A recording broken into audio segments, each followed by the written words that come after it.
My background, my educational background is in mathematics and physics. Okay, so I had hoped to become a researcher in subnuclear physics or in cosmology, you know, the galaxies. And I got a bachelor's degree and a master's degree in mathematics, and I realized at that point that I had pretty much hit my limit, and I was not going to be an Einstein or a Feynman in the field of physics. And I said, that's it, I'm not going to even try to get a PhD. So I stopped at that point and got a job as a computer programmer in the aerospace industry, the defense industry, basically working for a company that was associated with the U.S. Air Force. Okay, and I hated the job. I did not like the job. So right from the beginning, I was trying to figure out how can I get out of this. But every path that I saw involved going back to school, and I didn't want to go back to school. Okay, so that's where I was. I was kind of in a desperate situation where I wanted to get out of the job and saw no way of doing it. In the meantime, I had picked up a hobby of photography because I was doing some hiking and backpacking in the Sierra Nevada mountains of California. So I was photographing 35 millimeter color slides. And then it turns out that a fellow who worked at the company I was at, Aerospace Corporation, asked me if I would be interested in learning how to make black and white negatives and prints. And I said, hell no. I have no interest in being in a darkroom. I really want to be out there in the mountains. And for some reason, which I cannot remember, just several weeks later, I said, sure, why don't you show me what that's all about? And he showed me how to develop some negatives and prints, and I thought, wow, that seems pretty easy. It looks like it's fun. So I actually built a small darkroom in my apartment and started doing some of that. And the real change came in 1969, okay, because I was out of college in 1967, and I had been working for about a year and a half at that point. And there was a huge environmental battle going on in the United States between the Sierra Club, which is an environmental organization, on one side, and Walt Disney Enterprises, Walt Disney Studios, on the other side. At the time, there was the national park, Sequoia National Park, which was shaped like a big, fat horseshoe. But the area right in the middle was not part of the park. It's a mountain valley there, and mountains on both sides of this valley. And the Sierra Club wanted to include that into Sequoia National Park. So instead of a big horseshoe, it would be one big blob. And Walt Disney wanted to build ski slopes on all those slopes on both sides and make it the largest ski resort in North America. And I spent a 4-day weekend over American Independence Day, July 4th, okay, in Mineral King, and I was hiking trails and making photographs, and came back, developed the negatives, made some prints, and I called the Sierra Club to ask if they would like any of the prints. Just, I would donate, and my thought was if they used them, I would give them more just to replace them. But I expected them to say that they have no interest in those photographs because on their board of directors was a man named Ansel Adams, and they had plenty of photographs. Well, it turns out that's not what they told me. They told me, that would be fantastic. We don't have any photographs of Mineral King. So I was surprised, but I printed up several 8 by 10 inch photographs and sent them to the Sierra Club. And again, I told them, just let me know if you need more. And most likely, I sent them there by the end of July or early August. I have no recollection of that. And that was the last I heard of it. Until I got a letter from Britannica Encyclopedia. This was a company in England that used to make big encyclopedia sets. And if you bought the set of encyclopedias, each year for 10 years you would get a yearbook which included all the important news of the year. Okay? And the letter that I received from Britannica Encyclopedia said, could we use your photograph of Mineral King for our yearbook, the photograph that appeared in the New York Times? And I had no idea what they were talking about, you know. So I called I called the Sierra Club, and I said, what's going on? You know, I got this letter, what's happening? And they said, oh yeah, just right after we got your photographs, we were contacted by the New York Times. They wanted to do a big article about this, and we sent them some of your photographs.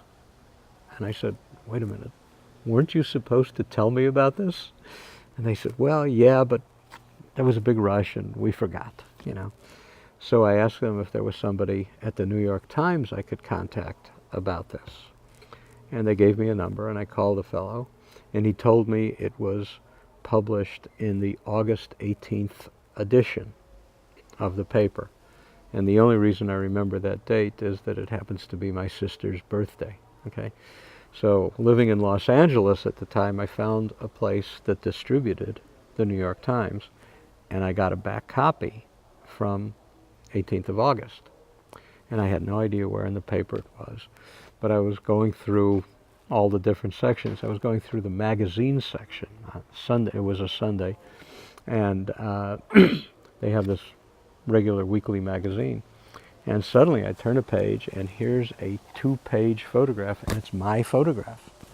And on the lower right-hand corner of the right page is where the article began. Okay?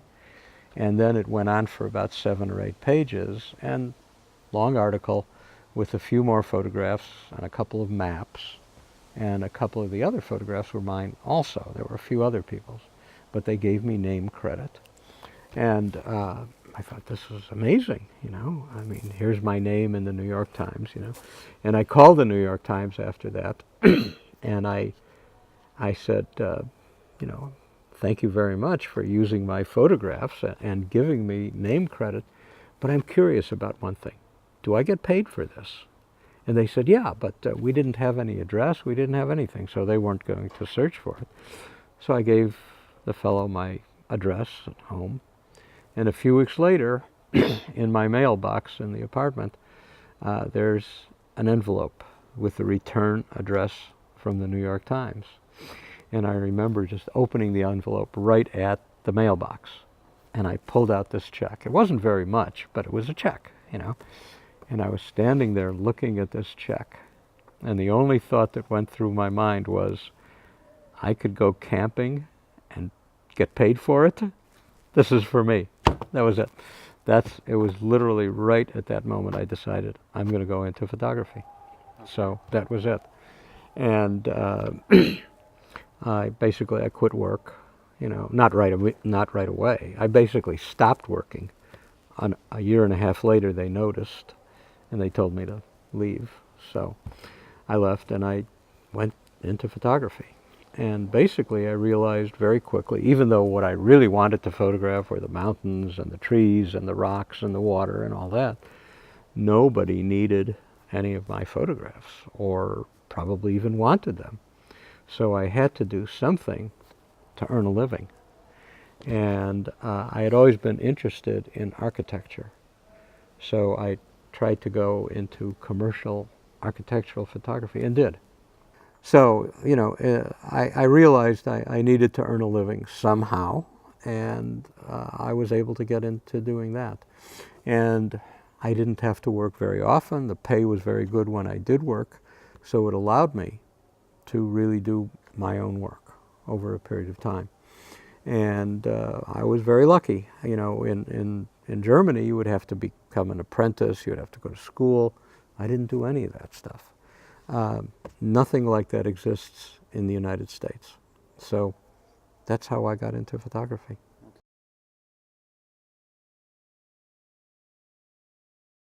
Oh, tremendously. In 1970, just before I actually made the switch into photography, I took a 2-week workshop with Ansel Adams. And it was not just Ansel Adams. There were actually about 8 or 9 or 10 instructors and about 80 students. It was a large, large workshop, and it lasted for 2 weeks in Yosemite National Park. And it was a very worthwhile 2 weeks. And it didn't strike me at the time that Ansel Adams himself had that much of a influence on me. But it turns out, in thinking back on it, there were several things that happened with him during the workshop that really were very important. And one was, we had been at a morning field session in one of the sequoia groves in Yosemite National Park, and then went to a hotel nearby for lunch. And of course all the instructors went in and ate in the hotel and paid, and all the students were sitting on the lawn with their bag lunches. But I was watching for when Ansel would come out, okay? And this particular hotel is really a set of buildings, okay? It's not just one structure, okay? So there's buildings with grassy areas between them. And the moment he came out from lunch, I ran up to him and I said, if you were asked to make a photograph of this hotel, where would you place your camera? That was the only question. And he said, do you have your camera with you? And I said, yeah, I have it. He said, get it and we'll walk around. So he put it on the tripod, and then he started setting it up. Here's one good place, because there's a nice relationship between what's here just in front of you and what's over there, that next building over there, you know. And he kept doing that. And he was with me alone for over an hour. And it really gave me a good insight that what he's looking for is relationships between things, okay? And it's not just isolating something, but it's relationships. And that was very, very important, okay? And then another time, near the end of the workshop, we were up in what's called the high country of Yosemite. We were up in a place called Tuolumne Meadows and doing some sort of field session.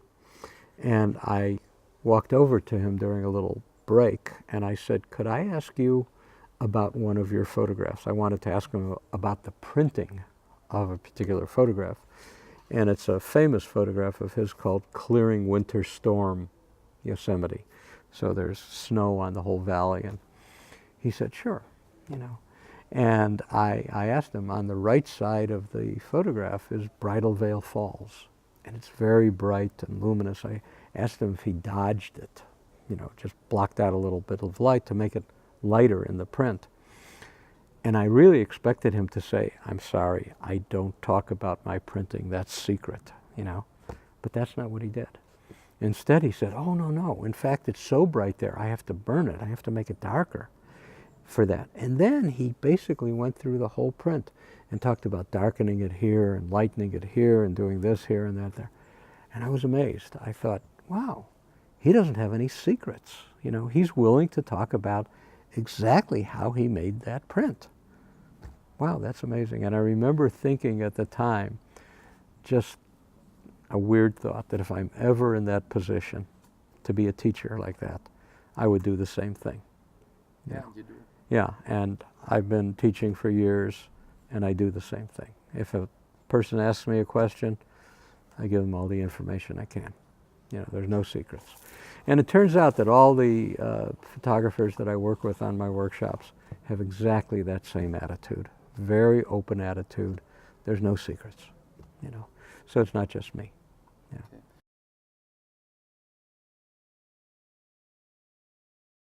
After taking a workshop with Ansel Adams, you were always allowed to phone him, make an appointment, go over, show him prints. He would give you his opinions, so on and so forth. And I did that twice. I did that on 2 occasions after the workshop. The first time about 1.5 years after the workshop, and the second time about 1.5 years after that. And the second time that I went to see him, I not only brought mounted large prints, but I also brought 35mm color slides. Now remember, this is well before there was anything like digital, you know. So I brought the slides. And to my amazement, he looked at the slides, color slides just as carefully and with as much respect as he did the black and white prints.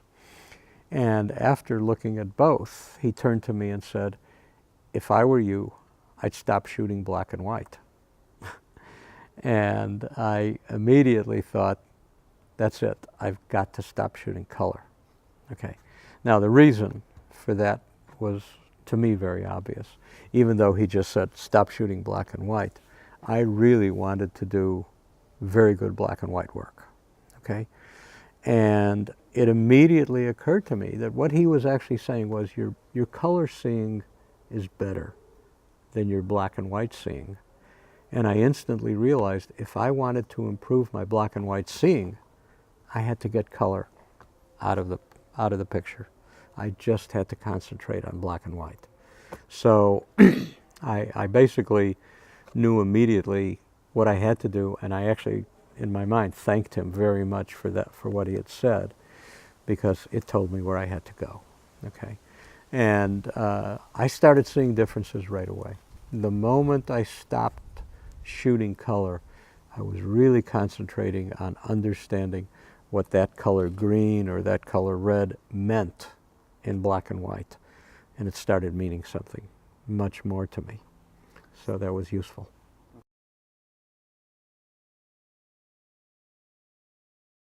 All I could say is it worked for me. I think it would work for other people. I could recommend that. And I think that's one of the problems today, primarily with digital photography, because most people are shooting in color. The raw file is color. And then some people are trying to translate that to black and white. But it's more of an afterthought. I don't think they're thinking in terms of black and white from the beginning. Now, there are some cameras that are dedicated to black and white, and there are some that you could turn a switch and it will only show things in black and white, okay? And I would think that that's probably a better way to go, okay? But it worked for me. It was very, very important for me.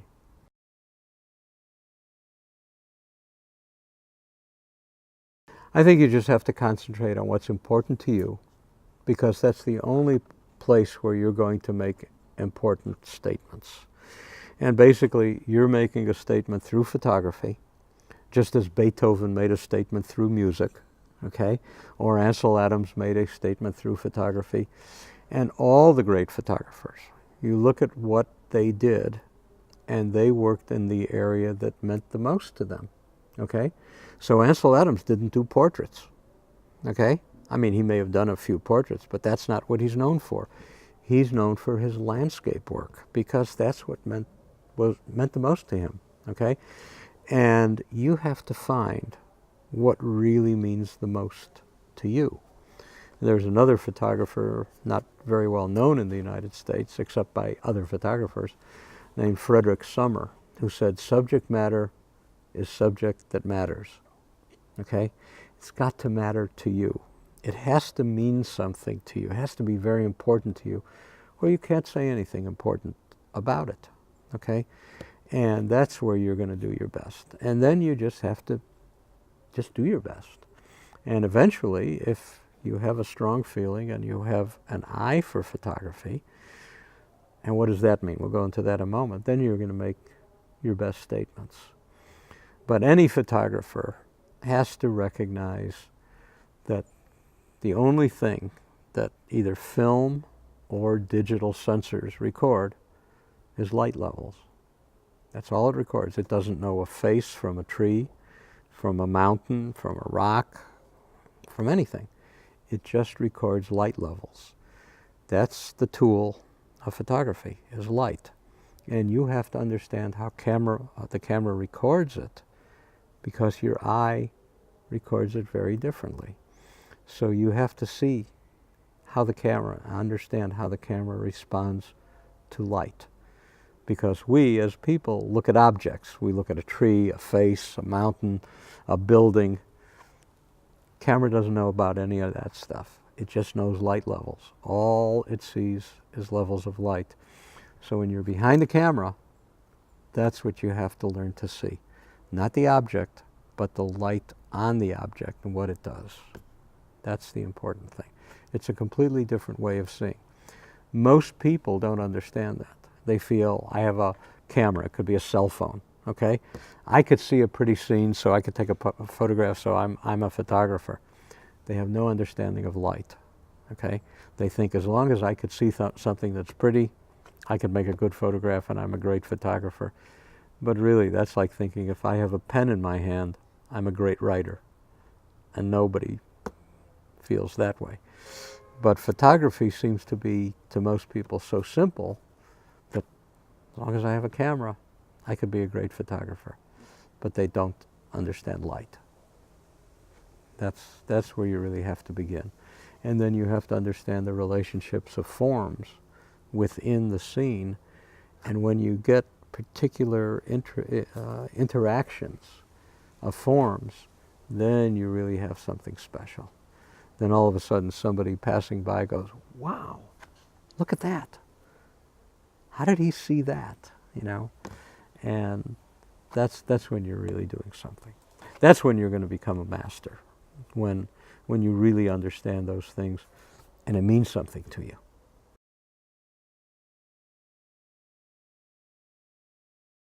Well, it's both. I mean, a lot of people will not notice. A lot of people will listen to Beethoven and they don't care. You know, that's always going to be the case. You have to satisfy yourself, and you will find that there are people out there who will respond. There are people who will respond, if it's good. Let's just assume that it's good. And you don't know in time. I mean, when Van Gogh was painting, nobody liked his paintings. You know, he was considered a complete jerk, okay? But today he's considered one of the greatest painters of all time, okay? So you really can't tell. Sometimes public tastes change, okay?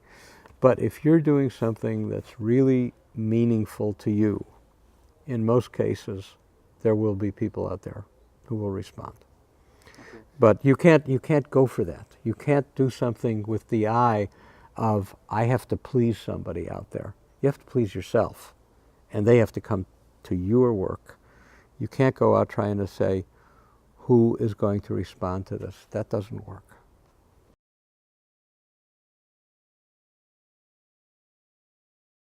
Well, most of the time it's really when I'm out in the field and I just have a very strong feeling. In almost all cases there, it ends up as a photograph that I really like. Every once in a while, there's something that I discover later. Sometimes from a very old negative. And it may have been that I was perhaps ahead of myself at the time. I saw something and it didn't quite yet mean that much to me, but 10 or 15 years later, it suddenly does. And I have rediscovered some older photographs that I became very excited about 10, 20, 30, even 40 years later, you know. So you never know. Every once in a while I go back over older things and I've surprised myself. One of the things, just as a side issue over here, this is a huge problem with digital, because when you save a photograph digitally, what is the memory that you're saving it in? It keeps changing. And it may be that 20 years later, you can't even go back to the old memory. There's nothing that will open that up. You know, you could go back to the old floppy disks or hard disks. If you saved anything on those, you can't access them today, you know. And what do? With negatives, I have every negative that I've ever made. I could pick one out tomorrow from my first day and go and print it. Digitally, you can't do that.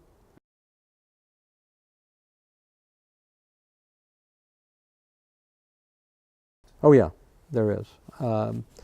And it's up at Alex's gallery right now. It's the first photograph I ever made in Antelope Canyon in 1980. It's called Circular Chimney Antelope Canyon. And first of all, I love the photograph, okay, and always will. But also, it was the sheer surprise and emotional impact of walking into that place for the first time. It's a place I could never have imagined. And to this day, I don't know of anybody who ever photographed those canyons, these very narrow canyons that I call slit canyons, before I did. So I had never seen anything like this. And everybody's heard the expression that everything's been photographed. So it's just you have to photograph it differently. Here was something that nobody had photographed. So I had actually had the opportunity, and I realized it right away, to open up a new subject matter that had never been explored. So that was so amazing. But there's also another component that makes it my favorite. I was talking earlier about my educational background was in mathematics and physics, and I wanted to get into subnuclear physics research, at the theoretical level. And when I walked into Antelope Canyon, I really felt like I had walked into a force field. I wasn't in a sandstone canyon. There were these walls, and things just seemed to be swirling around me. And I felt like I had walked into a force field. And the overwhelming thought when I went in there, among all these other things, was I could have been studying force fields and things like that theoretically, and now I am in one. I am literally, physically in one. I'm so far ahead of those guys. I mean, it kind of brought my life full circle. So there was so much of an emotional impact on me that has to be my favorite photograph, okay? Because it was just an overwhelming feeling. I had actually walked in with a friend, and I was unable to speak once I walked in. I was just so overwhelmed.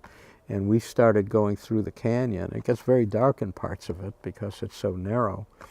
And you're actually kind of feeling your way through so you don't hit your head on the walls over there. And I'll never forget, as if this happened moments ago, partway through he said to me, in many ways, this is as spectacular as Yosemite. Exactly those words, okay? That was January 1st, 1980. I remember them like they were spoken seconds ago. And I answered, but I couldn't get it out. My answer to me was, but Yosemite is believable. To me, this was unbelievable. I just could not speak. And I remember that. So he never heard my answer. But those were exactly my words. But Yosemite is believable. I was just overwhelmed. And I don't think that there's any possibility I could ever have an experience like that again. It was so overwhelming in so many ways, to realize this kind of brought my life full circle, to realize I'm walking into a place that nobody had ever photographed before or anything like this. And there were other things that I've talked about at the workshop over here about learning to open myself up to abstraction just months earlier than that, and this was suddenly the most abstract place than anybody could ever imagine. And now I was ready to do it, So everything came together just magically right there. So that definitely is my favorite photograph.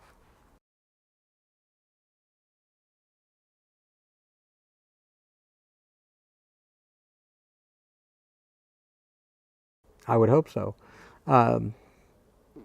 That very well may be the case, but that's really for other people to evaluate. I mean, if I see something and I like it, I'll go ahead and print it. I'm not trying to think, am I evolving? Am I getting any better? If I say I'm the greatest and I'm getting better, who cares? I mean, it's other people who really have to say he's evolving and he's getting better. That's the only people that count, okay? Whatever I say about myself is meaningless. I could say I'm the most beautiful person in the world, and other people are going to have a different opinion of that, So that's meaningless. I do what I do. You have to let others evaluate that.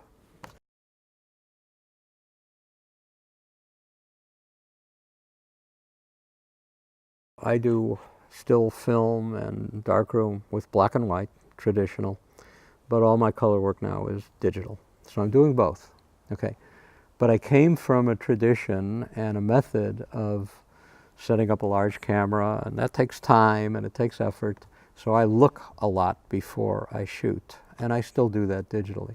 The problem today is I see people shooting and shooting and shooting and shooting and then looking at the back of their camera or what they downloaded, but they're not thinking enough, they're not looking enough, and they're not realizing that when they do shoot, take a minute to look, because sometimes if you're standing right here, you have a better relationship of forms in the foreground, the middle ground, the background. Over here it's not so good. But I see digital people going click, click, click, click, click, click, click, and never looking first, never finding the right spot or waiting for the right light or any of this sort of stuff. There's just a lot of random shooting with the idea that, oh, later I'll find things. And then the other thing is there's problems in the background. You have a beautiful landscape, but there's a telephone pole or in the middle or something like that. People say, oh, I'll fix that later. After a while, they stop even seeing the problems, okay? And then problems multiply because they're not seeing it right from the beginning, And I think the less you see at the beginning, the more problems you have later. So, yeah, I really look to judge, even though I could just pull out a little digital camera and take a picture real quickly, I'd rather look to see if that's worth it. So, I don't shoot that much. I shoot more digitally than I do with film still, because it truly is a lot easier, but nowhere near as much as most people are shooting digitally. And I think that's one of the problems. And another problem with digital, which I have, is watching the education of digital, because people are not learning light and composition. They're learning new apps. They're thinking, if I could learn the tools of ACR or Photoshop or Lightroom, and then if I could get this new app that allows me to make this manipulation over here, that's fine if you have something to manipulate. But you know the old expression of garbage in, garbage out. If you're just shooting junk, all those wonderful apps are not going to turn it into something wonderful. So people are starting out the wrong way. They're not learning the basics and the important things of photography. And what are you going to end up with? Nothing that's really worth looking at. So again, it has to mean something to you, and you have to understand the basic tools of photography.